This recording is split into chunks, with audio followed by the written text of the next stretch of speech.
ಮಂಗಳೂರಿನಲ್ಲಿ ಇಂಥವರ ಕಷ್ಟವನ್ನು ಕೇಳಲಿಕ್ಕೆ ಯಾರಿದ್ದಾರೆ? ಧರ್ಮದ ಹೆಸರಿನಲ್ಲಿ ಜಗಳ ಮಾಡೋದಾದರೆ ಬೇಕಾದಷ್ಟು ಜನ ಬರ್ತಾರೆ. ಹಿಂದೂ ಮುಸ್ಲಿಂ ಅಂತ ಪ್ರಶ್ನೆ ಆದರೆ ಎಲ್ಲರೂ ಬರ್ತಾರೆ. ಇಲ್ಲಿ ಹಿಂದೂ ಮುಸ್ಲಿಮರು ಒಟ್ಟಿಗೆ ಇರೋದಲ್ಲ, ಯಾರ ಬೇಳೆ ಕೂಡ ಬೇಯೋದಿಲ್ಲ. ಒಟ್ಟಿಗೆ ಕೂತಾಗಿ ಇಲ್ಲಿ ಏನು ಲಾಭ ಇದೆ?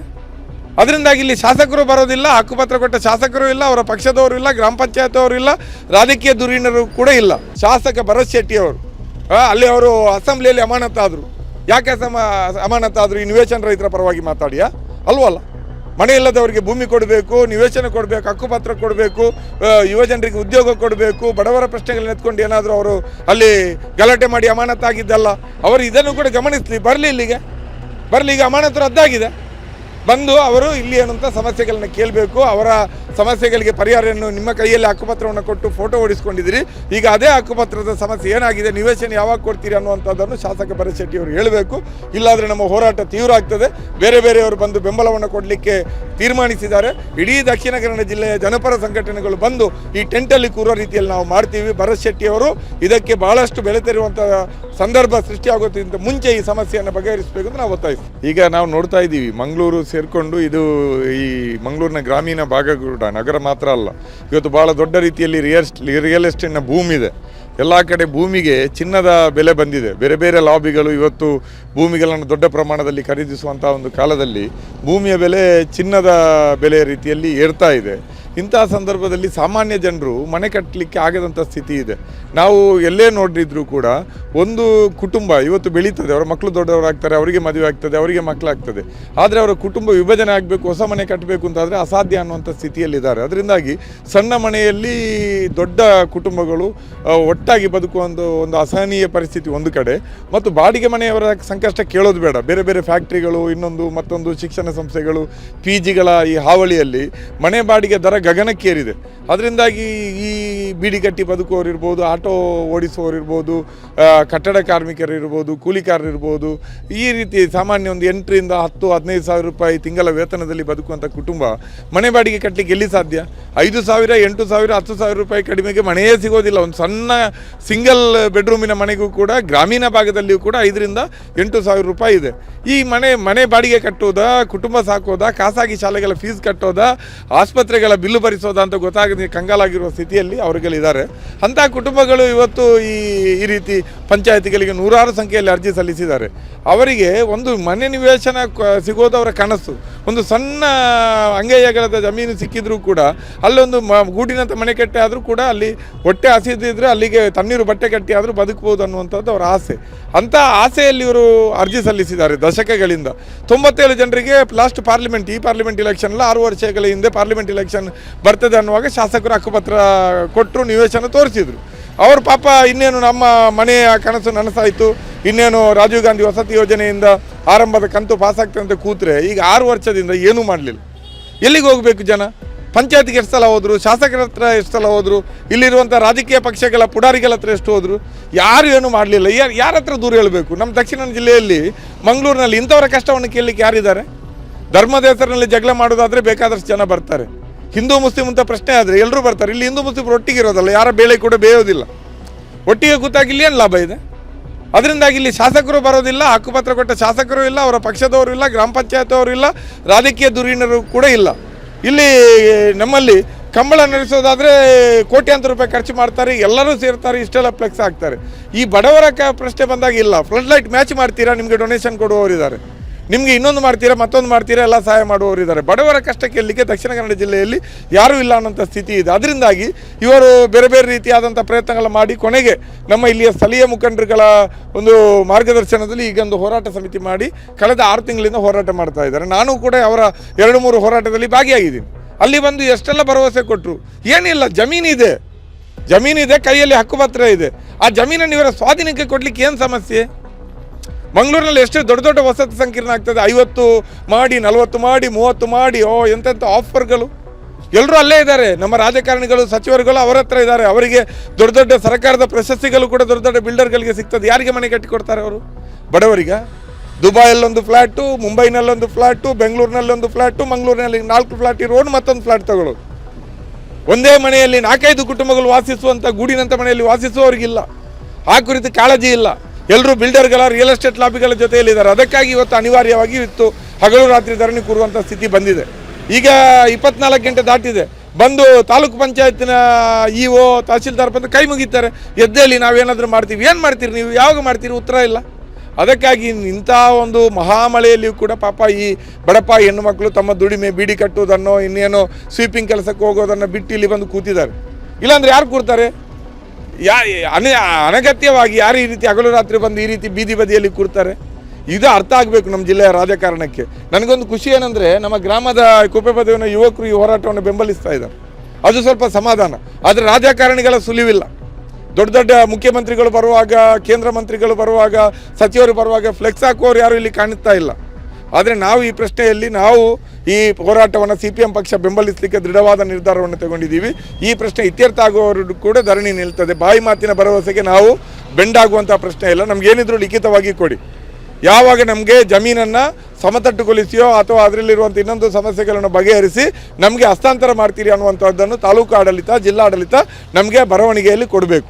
ಶಾಸಕ ಭರತ್ ಶೆಟ್ಟಿ ಅವರು ಅಲ್ಲಿ ಅವರು ಅಸೆಂಬ್ಲಿಯಲ್ಲಿ ಅಮಾನತಾದರು. ಯಾಕೆ ಅಮಾನತಾದರು? ಈ ನಿವೇಶನ ರೈತರ ಪರವಾಗಿ ಮಾತಾಡಿಯಾ? ಅಲ್ವಲ್ಲ. ಮನೆ ಇಲ್ಲದವರಿಗೆ ಭೂಮಿ ಕೊಡಬೇಕು, ನಿವೇಶನ ಕೊಡಬೇಕು, ಹಕ್ಕುಪತ್ರ ಕೊಡಬೇಕು, ಯುವಜನರಿಗೆ ಉದ್ಯೋಗ ಕೊಡಬೇಕು, ಬಡವರ ಪ್ರಶ್ನೆಗಳನ್ನ ಎತ್ಕೊಂಡು ಏನಾದರೂ ಅವರು ಅಲ್ಲಿ ಗಲಾಟೆ ಮಾಡಿ ಅಮಾನತಾಗಿದ್ದಲ್ಲ. ಅವರು ಇದನ್ನು ಕೂಡ ಗಮನಿಸಲಿ, ಬರಲಿ ಇಲ್ಲಿಗೆ, ಈಗ ಅಮಾನತು ರದ್ದಾಗಿದೆ. ಬಂದು ಅವರು ಇಲ್ಲಿ ಏನಂತ ಸಮಸ್ಯೆಗಳನ್ನ ಕೇಳಬೇಕು. ಅವರ ಸಮಸ್ಯೆಗಳಿಗೆ ಪರಿಹಾರವನ್ನು ನಿಮ್ಮ ಕೈಯಲ್ಲಿ ಹಕ್ಕುಪತ್ರವನ್ನು ಕೊಟ್ಟು ಫೋಟೋ ಓಡಿಸ್ಕೊಂಡಿದ್ದೀರಿ. ಈಗ ಅದೇ ಹಕ್ಕುಪತ್ರದ ಸಮಸ್ಯೆ ಏನಾಗಿದೆ, ನಿವೇಶನ ಯಾವಾಗ ಕೊಡ್ತೀರಿ ಅನ್ನುವಂಥದ್ದನ್ನು ಶಾಸಕ ಭರತ್ ಶೆಟ್ಟಿ ಅವರು ಹೇಳಬೇಕು. ಇಲ್ಲಾಂದರೆ ನಮ್ಮ ಹೋರಾಟ ತೀವ್ರ ಆಗ್ತದೆ. ಬೇರೆಯವರು ಬಂದು ಬೆಂಬಲವನ್ನು ಕೊಡಲಿಕ್ಕೆ ತೀರ್ಮಾನಿಸಿದ್ದಾರೆ. ಇಡೀ ದಕ್ಷಿಣ ಕನ್ನಡ ಜಿಲ್ಲೆಯ ಜನಪರ ಸಂಘಟನೆಗಳು ಬಂದು ಈ ಟೆಂಟಲ್ಲಿ ಕೂರೋ ರೀತಿಯಲ್ಲಿ ನಾವು ಮಾಡ್ತೀವಿ. ಭರತ್ ಶೆಟ್ಟಿ ಅವರು ಇದಕ್ಕೆ ಬಹಳಷ್ಟು ಬೆಳೆತಿರುವಂಥ ಸಂದರ್ಭ ಸೃಷ್ಟಿಯಾಗೋದ್ರಿಂದ ಮುಂಚೆ ಈ ಸಮಸ್ಯೆಯನ್ನು ಬಗೆಹರಿಸಬೇಕು ಅಂತ ನಾವು ಒತ್ತಾಯಿಸ್ತೇವೆ. ನಮಗೆ ಈಗ ನಿವೇಶನದವರಿಗೆ ಹಕ್ಕುಪತ್ರ ಕೊಟ್ಟು 2018ರಲ್ಲಿ ಹಕ್ಕುಪತ್ರವನ್ನು ಕೊಟ್ಟಿದ್ದಾರೆ. ಆದರೆ ಹಕ್ಕುಪತ್ರ ಕೊಟ್ಟು ನಿವೇಶನವನ್ನು ನಮಗೇನು ತೋರಿಸಲಿಲ್ಲ, ಜಾಗನೇ ಇಲ್ಲಿ ಅಂತ ತೋರಿಸಲಿಲ್ಲ. ಅದಕ್ಕೆ ನಾವು ಮೊನ್ನೆ ಜನವರಿ 6 ತಾರೀಕಿನಿಂದ ಧರಣಿ ಪ್ರತಿಭಟನೆ ಅಂತ ಪಂಚಾಯತ್ ಇದರಲ್ಲಿ ಮಾಡಿದ್ದೇವೆ. ಆಗ ಮಾಡುವಾಗ ನಮಗೆ ಒಂದು ತಿಂಗಳಲ್ಲಿ ನಿಮಗೆ ನಿವೇಶನವನ್ನು ತೋರಿಸ್ತೇವೆ ಅಂತ ಹೇಳಿದರು. ಆಗ ಕೂಡ ನಮ್ಮ ಪಂಚಾಯತ್ನ ಉಪಾಧ್ಯಕ್ಷರು 15 ದಿನದಲ್ಲಿ ಕೊಡ್ತೇವೆ ಅಂತ ಹೇಳಿದರು. ಅದಕ್ಕೆ ನಾವು ಪ್ರತಿಭಟನೆ ಹಿಂತೆಗೆದೆವು. ಮತ್ತು ನಾವು ಎಂತಂದರೆ ಮತ್ತೆ ಅಲ್ಲಿ ನಮ್ಮ ಇಲ್ಲಿ ಕುಪ್ಪೆಪದವಿನ ಗ್ರಾಮ ಸಭೆಯಲ್ಲಿ ಹೋಗಿ ನಾವು ನಿವೇಶನ ರೈತರು ಅಲ್ಲಿ ಹೋಗಿ ನಾವು ಧರಣಿಯನ್ನು ಮಾಡಿದೆವು. ಮಾಡುವಾಗ ಅವರು ಯಾಕೆಂದರೆ ನೀವು ಮಾರ್ಚ್ ಒಳಗೆ ನಿಮಗೆ ಮಾರ್ಚ್ ಮತ್ತು ಏಪ್ರಿಲ್ 31ಕ್ಕೆ ಎಲ್ಲ ಕಡೆಯಲ್ಲೂ 97 ಮಂದಿಗೆ ಹಕ್ಕುಪತ್ರ ಸಿಕ್ಕಿದವರಿಗೆ ನಿವೇಶನವನ್ನು ಕೊಡ್ತೇವೆ ಅಂತ ಹೇಳಿದ್ದಕ್ಕೆ ನಾವು ಮತ್ತೆ ಅದನ್ನು ಕೈ ಬಿಟ್ಟೆವು. ಆದರೂ ಕೂಡ ನಮಗೆ ಕೊಡಲಿಲ್ಲ. ಯಾಕೆಂದರೆ ಮತ್ತೆ ನಾವು ಕೈಕಂಬದ ನಾಡ ಕಚೇರಿ ಅಲ್ಲಿ ಕೂಡ ಒಂದು ಧರಣಿ ಪ್ರತಿಭಟನೆಯನ್ನು ಮಾಡಿದ್ದೇವೆ. ಆಗ ಕೂಡ ನಮಗೆ ಅಲ್ಲಿ DT ಉಪ ತಹಸೀಲ್ದಾರ್ ಚೀಪನ್ನವರು ನಮಗೊಂದು ಭರವಸೆಯನ್ನು ಕೊಟ್ಟು, ಯಾಕೆಂದರೆ ನಮ್ಮ ಕೈಯಲ್ಲಿ ಆಗುವುದು ಎಲ್ಲ ಆಗಿದೆ, ಅದು ಪಂಚಾಯತ್ನವರು ಮಾಡಬೇಕು, ಅದು ನಾನು ಹೇಳ್ತೀನಿ ಅಂತ ಹೇಳಿದ್ದಕ್ಕೆ ನಾವು ಕೈಬಿಟ್ಟು ಇಷ್ಟರವರೆಗೆ ನಮಗೆ 97 ಮಂದಿಗೆ ಹಕ್ಕುಪತ್ರ ಕೊಟ್ಟ ತಕ್ಷಣ ನಿವೇಶನವನ್ನು ತೋರಿಸಲಿಲ್ಲ. ಅದಕ್ಕೆ ನಾವು ನಿನ್ನೆಯಿಂದ ಅನಿರ್ದಿಷ್ಟಾವಧಿ ಧರಣಿ ಕೂತ್ಕೊಂಡಿದ್ದೇವೆ. ನಿನ್ನೆ ಸಂಜೆ ಒಂದು 4-5 ಗಂಟೆಗೆ ತಹಶೀಲ್ದಾರ್ ಮತ್ತು RI ಮತ್ತು ಇವರು ಮುಖ್ಯ ಕಾರ್ಯನಿರ್ವಹಣಾಧಿಕಾರಿ ಇಲ್ಲಿಗೆ ಬಂದರು. ನಾವು ನಮ್ಮ ಇದನ್ನು ಅಹವಾಲನ್ನು ಹೇಳಿದ್ದೇವೆ ಅವರ ಹತ್ರ. ಹೇಳುವಾಗ ಕೂಡ ಅವರು ನಮಗೆ ಒಂದು ಯಾಕೆಂದರೆ ಅಲ್ಲಿ ಕಲ್ಲಾಡಿ 12 ಸರ್ವೆ ನಂಬರಲ್ಲಿ ಒಂದು 17 ಮಂದಿಗೆ ಹಕ್ಕುಪತ್ರ ಸಿಕ್ಕಿದೆ. ಅದಕ್ಕೆ ಅದರದ್ದು ಸರ್ವೆ ನಂಬರ್ ಅದು ಚೇಂಜ್ ಆಗಿದೆ. ಅದು ಮೊದಲಿದ್ದು 12 ಅಲ್ಲ 145 ಆಗಿದೆ. ಅದನ್ನು ನಿಮಗೆ ಜುಲೈ 9ಕ್ಕೆ ಇನ್ನು ಕೊಡುವುದಂತ ಹೇಳ್ತಾರೆ. ಮತ್ತೊಂದು 80 ಮಂದಿದು ಅಂಬೆಲಿಟ್ಟಿದ್ದು ಏನಂತ ಹೇಳುವಾಗ ಅದಕ್ಕೆ ಅವರು ಭರವಸೆ ನಮಗೆ ಕೊಡುವುದಿಲ್ಲ. ಯಾಕೆಂದರೆ ನಮ್ಮಿಂದ ಏನು ಹೇಳಲು ಆಗುವುದಿಲ್ಲ ಅಂತ ಅವರು ಹೇಳ್ತಾ ಇದ್ದಾರೆ. ಅದಕ್ಕೆ ನಾವು ಹೇಳೋದು, ಎಷ್ಟು ಮಂದಿ ಬೀಡಿ ಕಾರ್ಮಿಕರು ಕೂಲಿ ಕೆಲಸ ಮಾಡ್ತಿದ್ದು ಅವರು ಒಂದು ಬಾಡಿಗೆ ಮನೆಯಲ್ಲಿದ್ದು ಅವರಿಗೆ ಬಾಡಿಗೆ ಕಟ್ಟಲು ಸಾಧ್ಯ ಇಲ್ಲ, ಮಕ್ಕಳನ್ನು ಸ್ಕೂಲ್ಗೆ ಕಳಿಸಬೇಕು, ಏನು ಒಂದು ಊಟಕ್ಕೆ ಗತಿ ಇಲ್ಲದಂತ ಆಗಿದೆ. ಯಾಕೆಂದರೆ ನಾವು ಈ ಧರಣಿಯನ್ನು ಬಿಡಲಿಕ್ಕೆ ಸಾಧ್ಯ ಇಲ್ಲ. ನಮಗೆ ಹಕ್ಕುಪತ್ರ ಕೊಟ್ಟವರಿಗೆ ಅವರು ನಿವೇಶನ ಕೊಟ್ಟ ಮೇಲೆ ಇಲ್ಲಿ ಧರಣಿಯಿಂದ ಕದಲುವುದು. ಇಲ್ಲದ್ರೆ ನಮಗೆ ಅವರು ನಮ್ಮ MLA ಶಾಸಕ ಭರತ್ ಶೆಟ್ಟಿ ಅವರು 2018ರಲ್ಲಿ ತರಾತುರಿಯಲ್ಲಿ, ಯಾಕೆಂತ ಇಲೆಕ್ಷನ್ ಬಂದಿದೆ, ಆಗ ನಮಗೆ ಒಂದು ತರಾತುರಿಯಲ್ಲಿ ಹಕ್ಕುಪತ್ರವನ್ನು ಕೊಟ್ಟಿದ್ದಾರೆ. ಈಗ ಹಕ್ಕುಪತ್ರ ಕೊಟ್ಟು 6 ವರ್ಷ ಕಳೆದರೂ ನಮಗೊಂದು ನಿವೇಶನವನ್ನು ಅವರು ತೋರಿಸುವುದಿಲ್ಲ. ನಾವು ನಿನ್ನೆ ಕೂಡ ತಹಸೀಲ್ದಾರ್ ಹತ್ರ ಹೇಳಿದ್ದೇವೆ. ಯಾಕಂದರೆ ನಿವೇಶನ ನಮಗೆ ಹಕ್ಕುಪತ್ರವನ್ನು ಕೊಟ್ಟವರು ಶಾಸಕ ಭರತ್ ಶೆಟ್ಟಿ ಅವರು ನಮ್ಮ ಈ ಧರಣಿ ಸ್ಥಳಕ್ಕೆ ಭಾಗವಹಿಸಬೇಕವರು, ಅವರು ನಮಗೆ ಏನಂತ ಉತ್ತರಿಸಬೇಕಂತ ನಾವು ಹೇಳಿದ್ದೇವೆ. ಆದರೆ ನಾವು ಅವರಿಗೆ ನಮ್ಮದು ಭರವಸೆ ಅಲ್ಲ, ನಮಗೆ ಸೈಟಿಗೆ ಕೊಡಬೇಕು. ಇಲ್ಲದ್ರೆ ನಾವು ಎಂತ ಮಾಡ್ತೇವೆ ಅಂದರೆ ಸೈಟಲ್ಲಿ ನಾವೇ ಹೋಗಿ ಕೂತ್ಕೊಳ್ತೇವೆ. ಆಗ ನಮಗೆ ಮಾಡುವ ಕ್ರಮವನ್ನು ಅವರು ಮಾಡಬೇಕಂತ ನಾವು ಇಷ್ಟೇ ಹೇಳೋದು. ತಿಂಗಳಿಗೆ 10,000, 8,000, 12,000 ಬಾಡಿಗೆ ಕಟ್ಟಿ ಮಕ್ಕಳನ್ನು ಶಾಲೆಗೆ ಈ ಕಷ್ಟಕರ ಜೀವನದಲ್ಲಿ ಬದುಕುವ ಜನ, ಅವರಿಗೆ ಒಂದು ಮನೆ ಕಟ್ಟಿಗೆ ಹಕ್ಕುಪತ್ರ ಸಿಕ್ಕಿದ್ದು ಅದು ಕೂಡ 2.25 ಸೆನ್ಸ್ ಜಾಗ, 1200 ಸ್ಕ್ವೇರ್ ಫೀಟ್. ಅದು ನಾನು ನಿನ್ನೆ ಕೂಡ ಹೇಳಿದೆ, ಇವತ್ತುಗಳು MLA ಅವರ ಬಾತ್ರೂಮ್ ತಂಡಸ್ 5 ಸೆನ್ಸಲ್ಲಿ ಇರ್ಬೋದು, ನಮಗೆ ಕೊಟ್ಟದ್ದು 2.25 ಸೆನ್ಸು. ಆದರೂ ಕೂಡ ಆ 2.25 ಸೆನ್ಸು ನಮ್ಮ ಕ್ಷೇತ್ರದ ಶಾಸಕರು ಕೊಟ್ಟು 7 ವರ್ಷ ಕಳೆದರೂ ಈ ತನಕ ಏನಾಗಿದೆ ಅವರಿಗೆ, ಅವರು ಓಟು ಕೊಟ್ಟಿದ್ದಾರೆ, ಓಟು ಕೊಟ್ಟ ಜನ ಅವರ ಜನಪ್ರತಿನಿಧಿ, ಏನಾಗಿದೆ ಅಂತ ಅವರು ತಿರುಗಿ ನೋಡಲಿಲ್ಲ. ಹಾಗಾಗಿ ನಾವು ಅನಿವಾರ್ಯವಾಗಿ ಜನವರಿ ತಿಂಗಳಲ್ಲಿ ಈ ಹೋರಾಟ ಪ್ರಾರಂಭ ಮಾಡಿದ್ದು. ಎಲ್ಲ ನಿವೇಶನ ರೈತರನ್ನು ಸೇರಿಸಿ ಜನವರಿ 6 ತಾರೀಕಿಗೆ ಇದೇ ಪಂಚಾಯಿತಿಯಲ್ಲಿ ನಾವು ಪ್ರತಿಭಟನೆ ಮಾಡಿದೆವು. ಆಗ RI ಬರೀ ಒಳ್ಳೆ ಹೆಸರಿನವರು ಪೂರ್ಣಚಂದ್ರ ತೇಜಸ್ವಿ ಅವರು ಬಂದು ಭಾಳ ಆಶ್ವಾಸನೆ ಕೊಟ್ಟರು.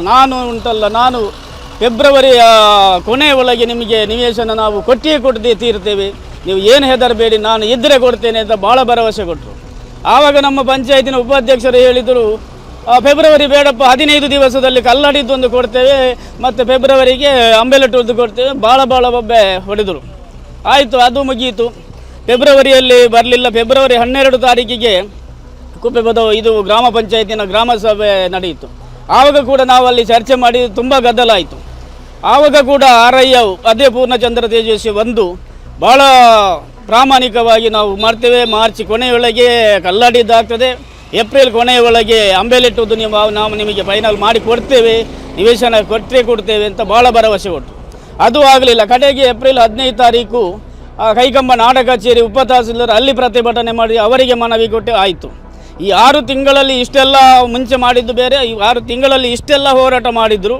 ಈ ಪಂಚಾಯಿತಿ ಆಗಲಿ ಅಧಿಕಾರಿ ವರ್ಗ ಆಗಲಿ ಬರೇ ನಮ್ಮನ್ನು ಆಟ ಆಡಿಸ್ತಾ ಇದ್ದಾರೆ. ಇವರನ್ನು ಕೇಳುವಾಗ ಅವರನ್ನು ಕಾಣಿಸ್ತಾರೆ, ಅವರನ್ನು ಕೇಳುವಾಗ ಇವರನ್ನು ಕಾಣಿಸಿ ಈ ಸಮಯ ವ್ಯರ್ಥ ಮಾಡ್ತಾ ಇದೆ.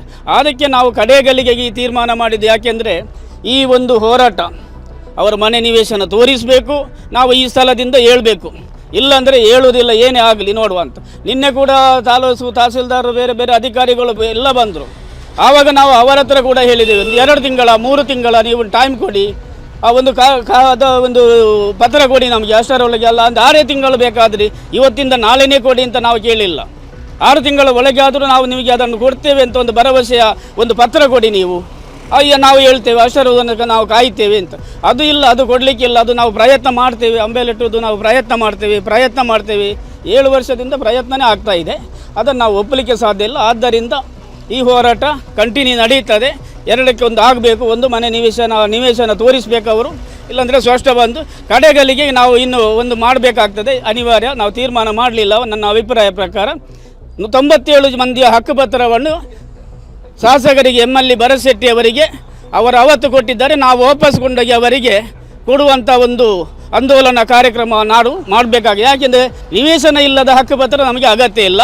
ನೀವು ಕೊಟ್ಟ ಹಕ್ಕುಪತ್ರದಲ್ಲಿ ನಿವೇಶನ ಕೊಡುವುದಿಲ್ಲ ಅಂದರೆ ಅದ ಹಕ್ಕುಪತ್ರ ವಾಪಸ್ ನಿಮ್ಮ ಕೈಯಲ್ಲೇ ಇಟ್ಟುಕೊಳ್ಳಿ ಅಂತ ಒಂದು ಆಂದೋಲನ ನಾವು ಪ್ರಾರಂಭ ಮಾಡ್ತೀವಿ. ನಮ್ಮ ಕಾರ್ಯಕ್ರಮಗಳನ್ನ ನೀವು ನೋಡ್ತಾ ಇದ್ರೆ ನಮ್ಮ ಚಾನೆಲ್ ಅನ್ನ ಸಬ್ಸ್ಕ್ರೈಬ್ ಮಾಡಿ, ಪಕ್ಕದ ಬೆಲ್ ಐಕಾನ್ ಒತ್ತಿ ನಮ್ಮನ್ನ ಬೆಂಬಲಿಸಿ. ಹಾಗೆ ನಮ್ಮ ಕಾರ್ಯಕ್ರಮಗಳನ್ನ ಲೈಕ್ ಮಾಡಿ, ಕಮೆಂಟ್ ಮಾಡಿ, ಅದನ್ನ ಬೇರೆಯವರಿಗೂ ವಾಟ್ಸ್ಆಪ್ ಮೂಲಕ ಶೇರ್ ಮಾಡಿ. ನೀವು ಹೀಗೆ ಮಾಡಿದಾಗ ನಮ್ಮ ಚಾನೆಲ್ ಮತ್ತಷ್ಟು ಜನರಿಗೆ ತಲುಪಲು ನೀವು ನಮ್ಮೊಂದಿಗೆ ಸಹಕರಿಸಿದ ಹಾಗಾಗುತ್ತೆ. ಇದು ನೀವು ಯಾವುದೇ ಖರ್ಚಿಲ್ಲದೆ ಕೆಲವೇ ಸೆಕೆಂಡುಗಳಲ್ಲಿ ನೀಡಬಹುದಾದ ಸಹಕಾರ. ಧನ್ಯವಾದಗಳು.